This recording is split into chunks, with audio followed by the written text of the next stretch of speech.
누가복음 15장 11절로 32절의 말씀 찾겠습니다.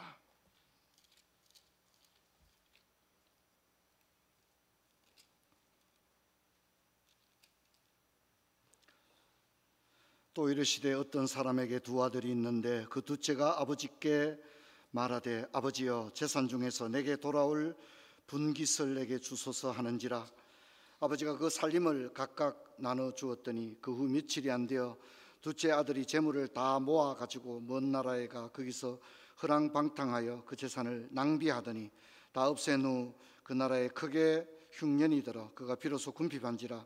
가서 그 나라 백성 중 한 사람에게 붙여 사니 그가 그를 들로 보내어 돼지를 치게 하였는데 그가 돼지 먹는 지엄 열매로 배를 채우고자 하되 주는 자가 없는지라. 17절부터는 같이 읽겠습니다.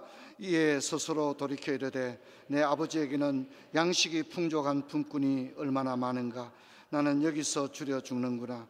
내가 일어나 아버지께로 가서 이르기를 아버지 내가 하늘과 아버지께 죄를 지었사오니 지금부터는 아버지의 아들이라 일컬음을 감당하지 못하겠나이다. 나를 품꾼의 하나로 보소서 하리라 하고 이에 일어나서 아버지께로 돌아가니라. 아직도 거리가 먼데 아버지가 그를 보고 측은히 여겨 달려가 목을 안고 입을 맞추니 아들이 이르되 아버지 내가 하늘과 아버지께 죄를 지었사오니 지금부터는 아버지의 아들이라 일컬음을 감당하지 못하겠나이다 하나 아버지는 종들에게 이르되 제일 좋은 옷을 내어다가 입히고 손에 가락지를 끼우고 발에 신을 신기라. 그리고 살찐 송아지를 끌어다가 잡아라. 우리가 먹고 즐기자. 이 내 아들은 죽었다가 다시 살아났으며 내가 잃었다가 다시 얻었노라 하니 그들이 즐거워하더라. 맏아들은 밭에 있다가 돌아와 집에 가까이 왔을 때에 풍악과 춤추는 소리를 듣고 한 종을 불러 이 무슨 일인가 물은데 대답하되 당신의 동생이 돌아왔음에 당신의 아버지가 건강한 이를 다시 맞아들이게 됨을 인하여 살찐 송아지를 잡았나이다 하니 그가 노하여 들어가고자 하지 아니하거늘 아버지가 나와서 건한데 아버지께 대답하여 이르되 내가 여러 해 아버지를 섬겨 명이 없거늘 내게는 염소 새끼라도 주어 나와 내 벗으로 즐기게 하신 일이 없더니 아버지의 살림을 창녀들과 함께 삼켜버린 이 아들이 돌아오매 이를 위하여 살찐 송아지를 잡으셨나이다. 아버지가 이르되 예 너는 항상 나와 함께 있으니 내 것이 다 내 것이로되 이 동생은 죽었다가 살아났으며 내가 잃었다가 얻었기로 우리가 즐거워하고 기뻐하는 것이 마땅하다 하니라. 아멘. 성도 여러분, 7, 8일 동안 진행되었던 두 형제 시리즈는 오늘 누가복음 15장의 맏아들과 둘째 아들이라는 제목으로 마지막으로 말씀을 전하게 되었습니다. 두 형제 시리즈는 지금까지 구체적인 이름이 다 있었는데 이 마지막 두 형제는 이름이 나오지 않고 맏아들, 둘째 아들 이렇게 소개되고 있습니다. 우리가 하나님의 말씀을 들을 때 몇 가지 장애물이 있는데 그 중에 하나가 너무 많이 잘 알고 있는 말씀은 말씀에서 은혜를 받기가 좀 어려울 때가 종종 있거든요. 아마 여러분 이 탕자의 비유는 얼마나 설교를 여러분이 많이 들었을까 그런 생각을 하면서 오늘 이 탕자의 비유 이야기가 저와 여러분에게 마치 처음 듣는 말씀처럼 신선하게 다가오기를 주의 이름으로 축원합니다. 그림을 좀 보겠습니다. 지난번에도 봤던 그 지더 캐더의 그림인데요. 두 아들이 나오죠, 그죠? 하나들은 물끄러미 지켜보고 있고 하나들은 아버지 품에 안겨 있는데 커튼을 통하여 커튼의 배치를 통하여 이렇게 분리가 되어 있는 것을 지더 캐거가 의도적으로 그림에 드러내고 있습니다. 그다음 보겠습니다. 이 그림은 무릴로라고 하는 사람이 그린 그림인데 밑에 강아지가 왜 나오는지는 모르겠습니다. 그다음 볼까요? 이 그림은 잔스틴이라고 하는 또 강아지가 나오고 있습니다. 그다음 그림 볼까요? 이 그림은 구에르치노라고 하는 사람이 그린 그림인데 아버지가 격렬하게 아들의 노예의 옷을 벗겨내고 종이 준비해온 최상품 옷을 입히는 그런 아버지의 세심한 모습을 보여주고 있습니다. 그 다음 볼까요? 이 그림은 역시 아버지가 아들을 안아주고 있는 그림인데 마티아 프레티라고 하는 사람의 그림입니다. 근데 이번에 강아지가 아니고 웬 소년이 아주 작게 보이는 소년이 나오죠. 저게 이제 하나의 그림에 들어있는 하나의 어떤 트릭이라고 하고 중세의 그림들 가운데는 저런 명화에 자기 아들을 그림을 그려넣는 경우가 있다고 합니다. 그래서 저 아이는 생뚱맞은 아이라고 제가 생각하고요. 갑자기 탕자의 비유에 자기 아이 그림을 사파로 까메오식으로 그려 넣었습니다. 그 다음 보겠습니다. 에드와르 얀스라고 하는 사람의 그림인데 저 그림은 좀 특징을 보면 돌아온 아들이 피부가 지친 노예의 삶으로 인하여 진짜 너무나도 이렇게 처참한 그런 모습을 잘 조명해 주겠습니다. 그 다음 그림도 볼까요? 그 다음 이제 아버지가 매우 늙은 모습으로 나오고 있죠. 그 다음 그림 보겠습니다. 제임스 티소라고 하는 사람의 그림인데 이 그림은 이제 좀 현대적이죠. 그렇죠? 현대적인 각석 가운데 돌아온 아들의 모습을 현대적인 모습 속에서 제임스 티소가 그리고 있습니다. 그 다음 그림 볼까요? 이 그림도 아들이 돌아왔을 때 안고 있는 모습이고요. 또 그 다음 그림도 한번 볼까요? 이 그림도 제임스 티소가 그린 그림인데 현대적인 각색입니다. 마치 그 역대합실에서 만나고 있는 듯한 그런 그림을 보여주고 있습니다. 다음 그림은 이제 탕자가 이제 허랑방탕하는 그런 모습인데 저기는 이제 짐승을 치고 있는 루벤스라고 하는 유명한 사람의 작품입니다.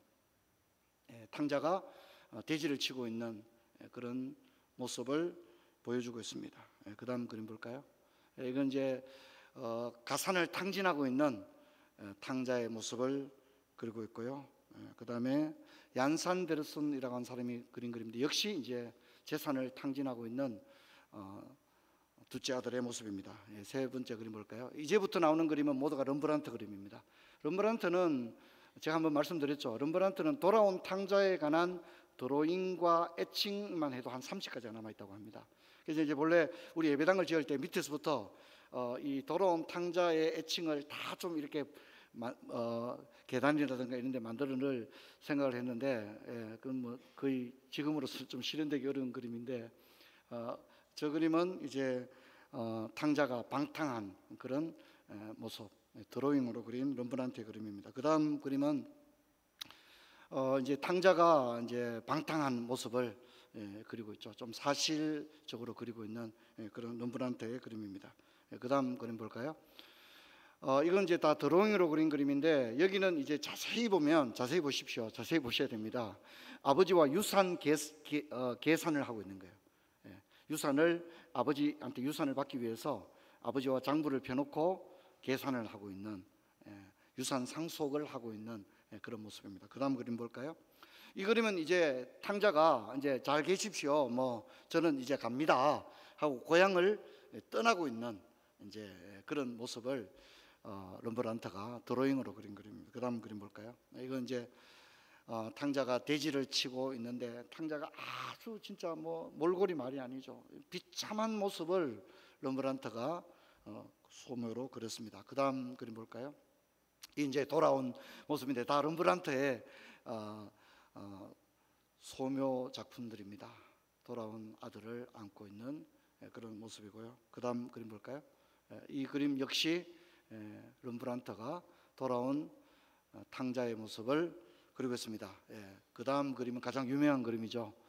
가장 유명한 그림인데 상테크프로트에 있는 에미추타르 미술관에 이 그림이 있다고 합니다. 근데 어떤 분들은 이 그림 하나를 보기 위해서 비행기를 타고 상테크프로트까지 간다는 얘기를 제가 들었습니다.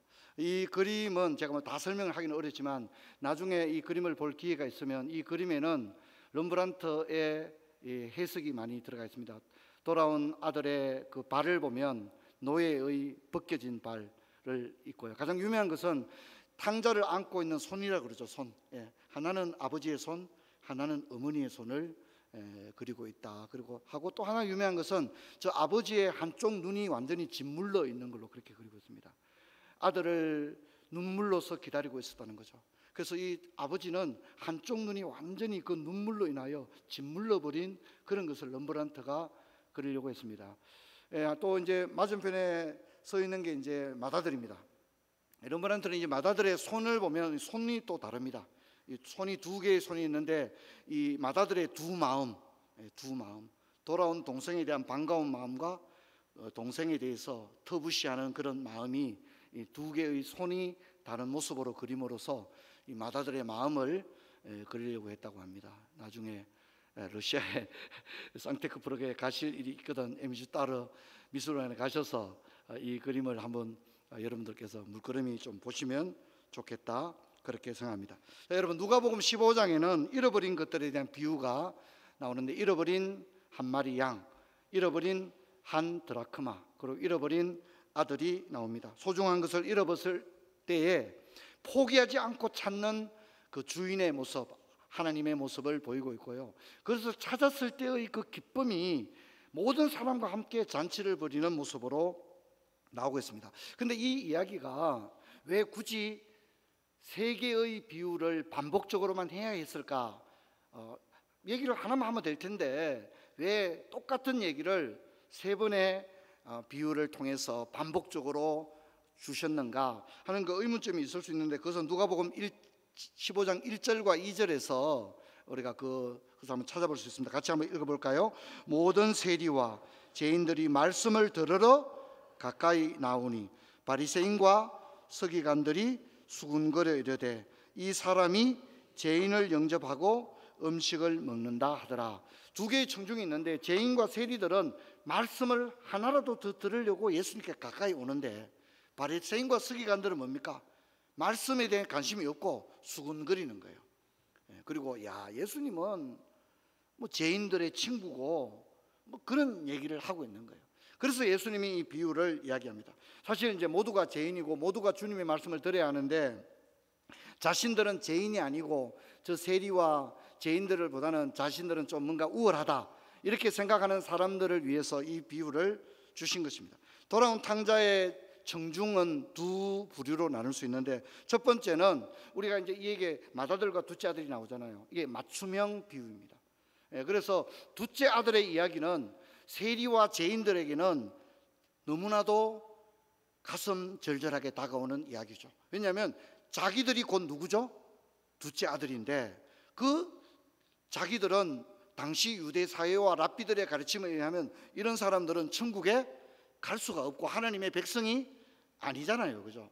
그런데도 놀랍게도 자신들은 그렇게 제사장으로부터 랍비로부터 유대 예배 공동체로부터 완전히 죄인 취급을 당하고 버림받은 사람들처럼 그렇게 여겨졌는데, 이 예수님의 비유 속에 둘째 아들이 바로 자기와 같은데요. 그런데 그 얘기 속에 나오는 아버지는 이 아들을 어떻게 해요? 너무나도 따뜻하게 맞아주시고 아들의 지위를 회복시켜 주더라는 거죠. 그래서 사실 우리가 이제 너무 잘 알기 때문에 그런데, 이 말씀을 들었던 세리와 죄인들은 이 메시지 자체가 어떻게 다가왔을 거라고요? 충격적으로 다가왔을 거예요. 아무도 그렇게 하나님은 그런 분이라고 말해준 적이 없거든요.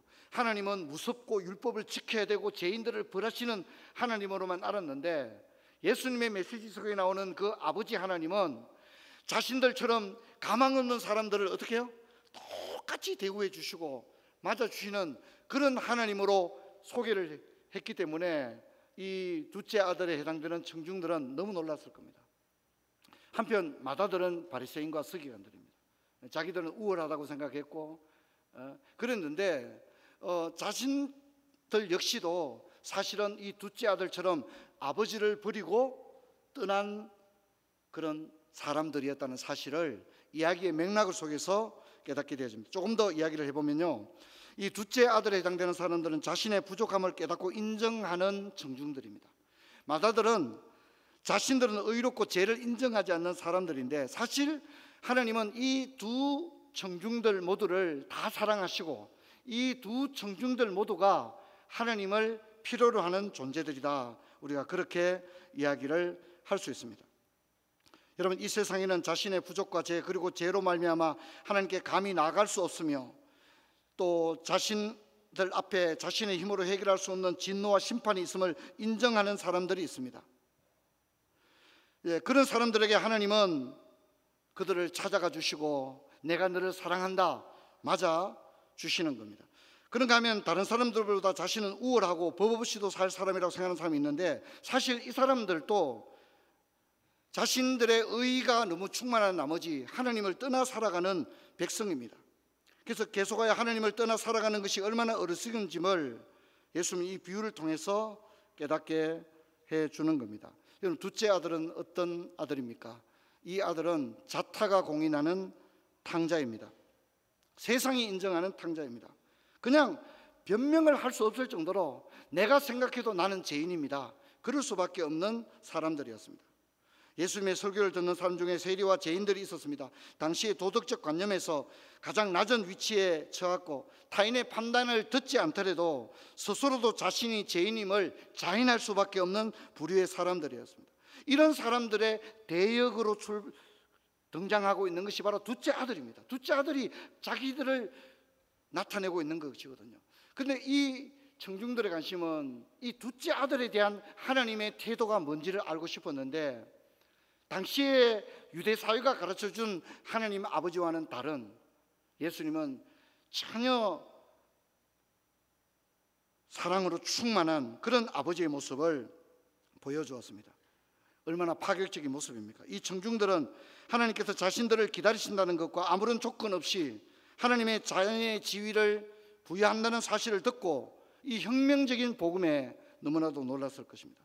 하지만 오늘날 누가복음을 읽고 있는 현대 청중들은 어떨까요? 현대 청중들 중에 어떤 누구도 자신을 탕자라고 생각하는 사람은 없을 것입니다.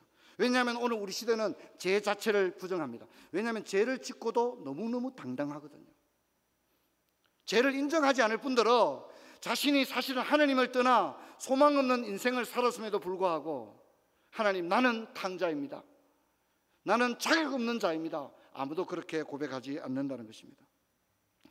그렇기 때문에 하나님이 자신을 기다려주시고 아무런 조건 없이 저 탕자를 맞아준 것처럼 우리를 맞아주신다는 누가복음 15장의 말에 사람들은 더 이상 감동하지 않습니다. 나라에서 돈 주는 데 감동하지,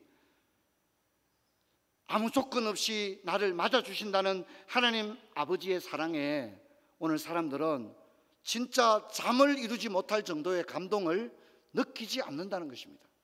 여러분, 은혜라고 하는 것은 내가 진짜 소망 없다는 사실을 인정할 때 은혜가 은혜로 다가오는 줄로 믿습니다. 근데 내가 좀 괜찮은 사람이라고 생각한다면 은혜는 은혜가 아니겠죠. 왜? 내가 괜찮은 사람이니까. 하나님의 그런 특별한 게 아니어도 나는 반듯하게 살았으니까. 여러분, 그런 사람에게 이 누가복음 15장은 무슨 의미가 있겠습니까? 왜 이런 문제가 있을까요? 죄에 대한 경각심과 죄에 대한 탄식, 하나님을 떠나 아무렇게나 살아온 인생에 대한 애통이 우리 가운데 없다는 것입니다. 이것이 우리 시대의 비극입니다. 죄를 인정하지 않고 자신을 죄인으로 인정하지 않고 모두가 의롭고 모두가 무죄한 사람이라면 복음은 첫 단추조차 제대로 깰 수가 없는 것입니다. 이것이 오늘 우리들의 모습입니다. 누가복음 15장을 읽고 있는 현대 독자로서의 내 모습을 바라볼 때 이 메시지가 내게 충격적으로 다가와야 하는데, 충격적으로 다가오지 않는 이유가 무엇인가 우리 스스로 생각을 해야 됩니다. 여러분, 누가복음 15장 18절을 보면 내가 일어나 아버지께 가서 이르기를 아버지, 내가 하늘과 아버지께 죄를 지었습니다 라고 말해요. 저는 이 참 대단한 얘기라고 생각해요. 여러분, 탕자에게는요 두 가지 특징이 있었습니다. 하나님이 보이지 않고 아버지가 안 보였습니다. 여러분, 하나님이 안 보입니다. 죄인들의 특징이 하나님이 안 보이고 가족이 보이지 않습니다. 하나님이 보이지 않고 가족이 보이지 않습니다. 이게 탕자였습니다. 현대인의 눈에는 하나님이 보이지 않습니다. 아버지와 어머니와 가족도 보이지 않습니다. 그러니까 예전에는 아버지 엄마 걱정하고, 주로 이제 뭐 텔레비전인데 보면 돈 벌면 뭐 할 겁니까? 그러면 가난한 우리 아버지 어머니를 제가 잘 모실 겁니다, 이런 얘기들을 하고 주로 그렇지 않습니까? 지금은 그런 서사가 완전히 사라진 시대입니다. 실제로 우리나라도 보면 1인 가정이 가장 많습니다. 따로 사는, 대구에 살면서도 가족이 다 아파트 따로 마련해서 따로 사는 거죠. 그게 오늘 우리들의 모습입니다. 여러분, 하나님이 보이지 않고 가족이 보이지 않는 겁니다. 아버지가 보이지 않고 동생이 보이지 않는 겁니다. 형이 보이지 않는 겁니다. 여러분, 탕자가 라스베이거스에 가서 돈을 날리는 거라고 생각하지 마시고, 하나님이 안 보이고 가족이 안 보이는 것이 탕자입니다. 오직 자신밖에 없는 거죠. 그러니까 외로우니까 그 외롭음과 고립과 고독을 채우기 위해서 더 자극적인 문화에 접속을 하는 것입니다. 현대인들의 눈에 하나님이 없습니다. 아버지와 어머니와 가족도 없습니다. 왜 보이지 않습니까? 오직 자신밖에 모르는 재성이 완전히 삼켰기 때문입니다.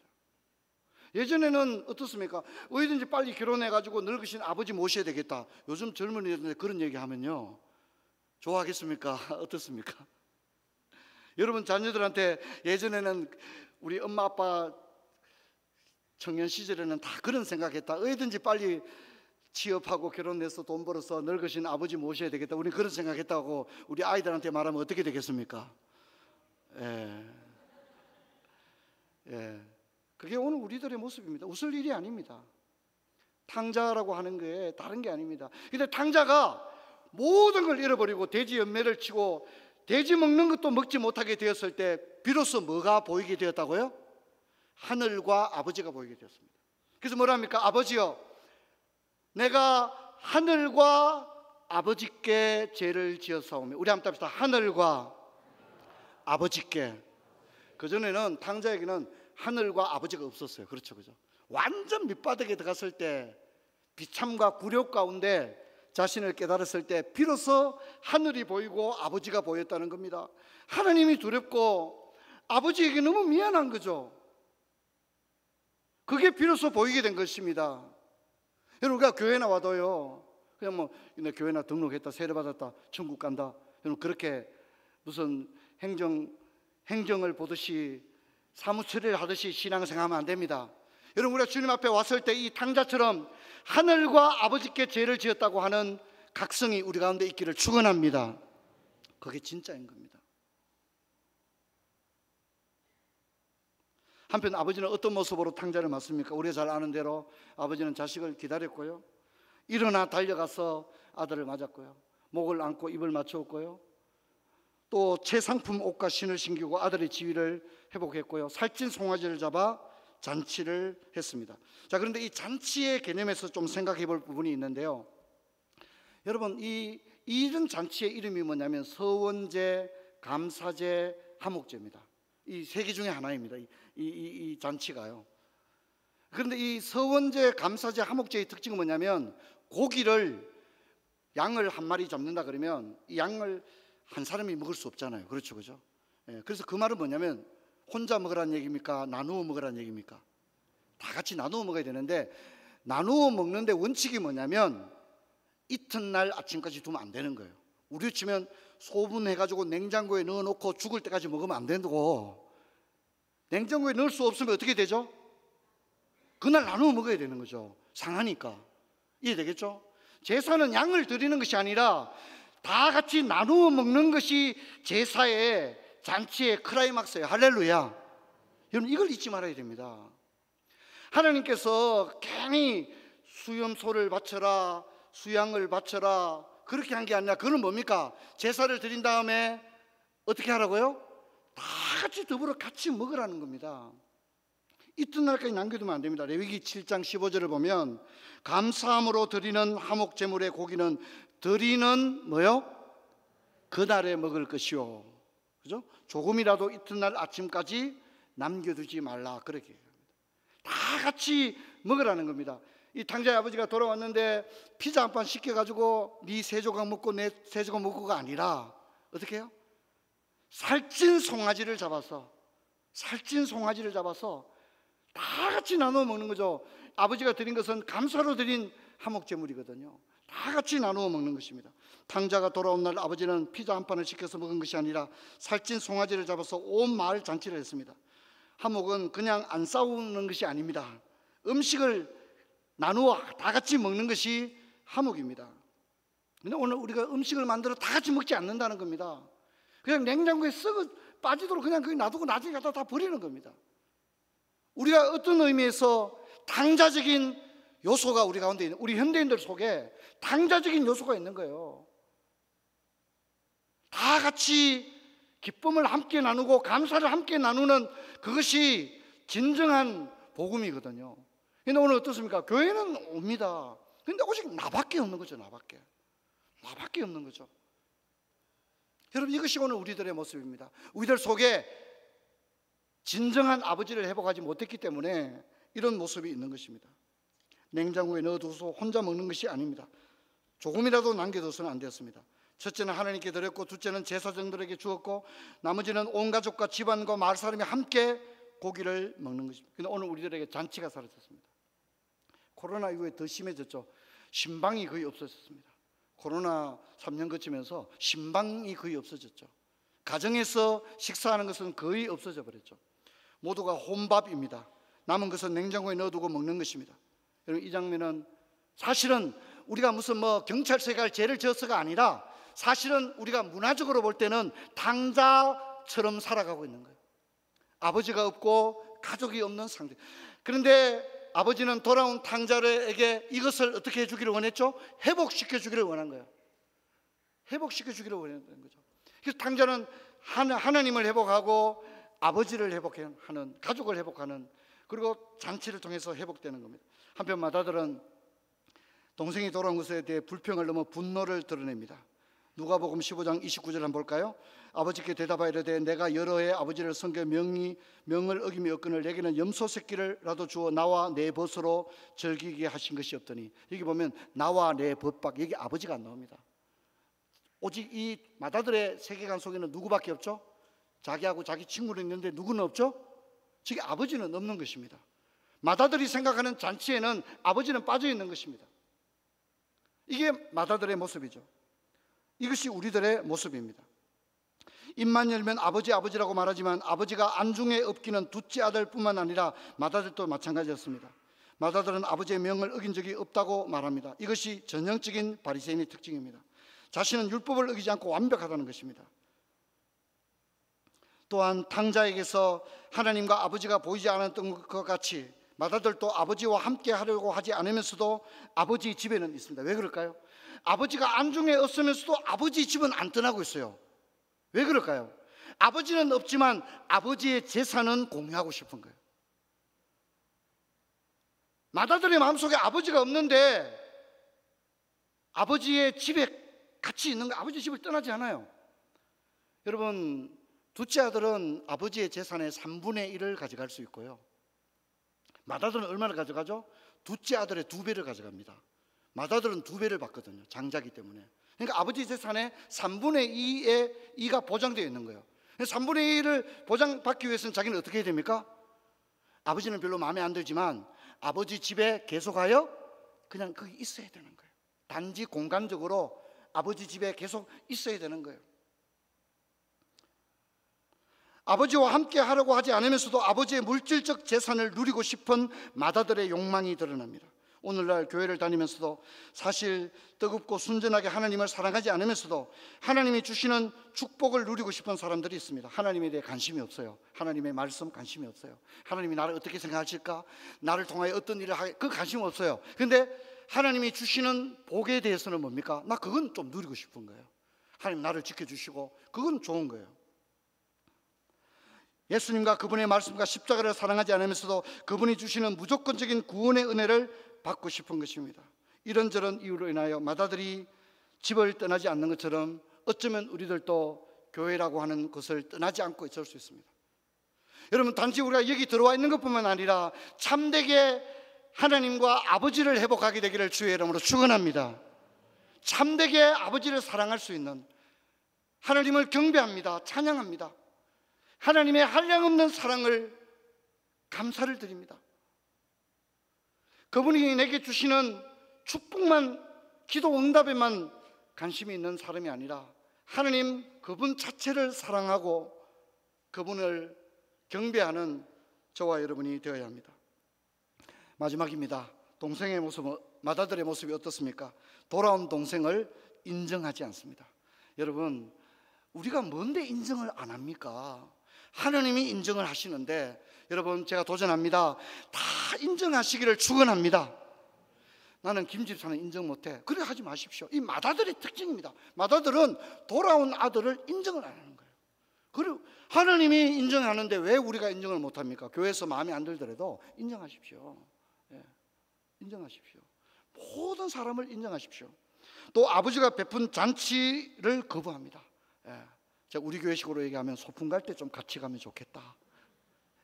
잔치에 함께 참여하여 기쁨을 함께 나누는 것은 참 아름다운 거거든요.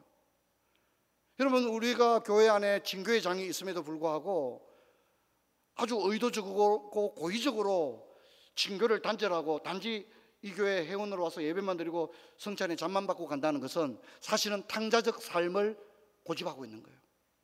나는 잔치는 참여 안 하겠다고. 이게 맏아들의 고집이거든요. 난 잔치 참여하고 싶지 않다고. 나 그럴 기분은 아니라고. 그렇게 얘기하는 거죠. 이게 맏아들의 모습. 여러분, 오늘 설교에서 제가 7, 8일 동안 설교를 했습니다만 다 잊어버리실 때도 오늘 세 번째를 기억하십시오.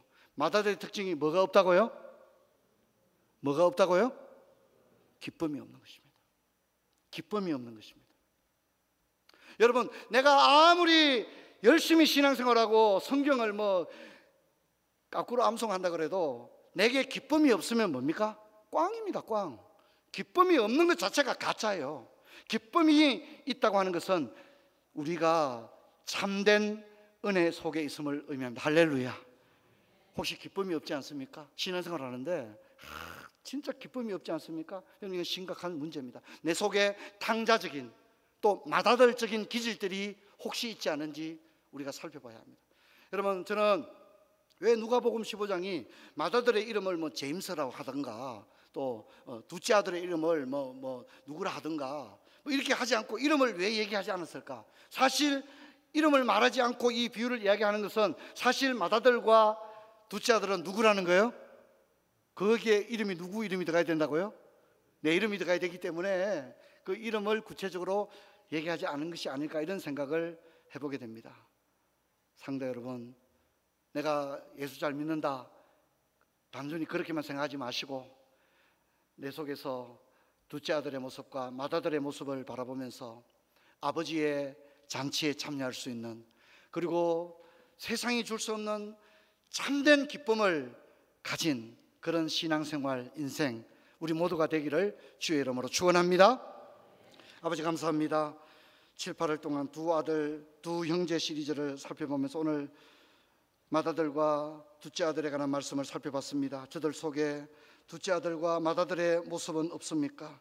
참된 복음의 아버지, 저희들 그 형상과 모습을 회복하는 저희들 되게 하여 주시옵소서. 주 예수 그리스도 이름으로 기도하옵나이다. 아멘.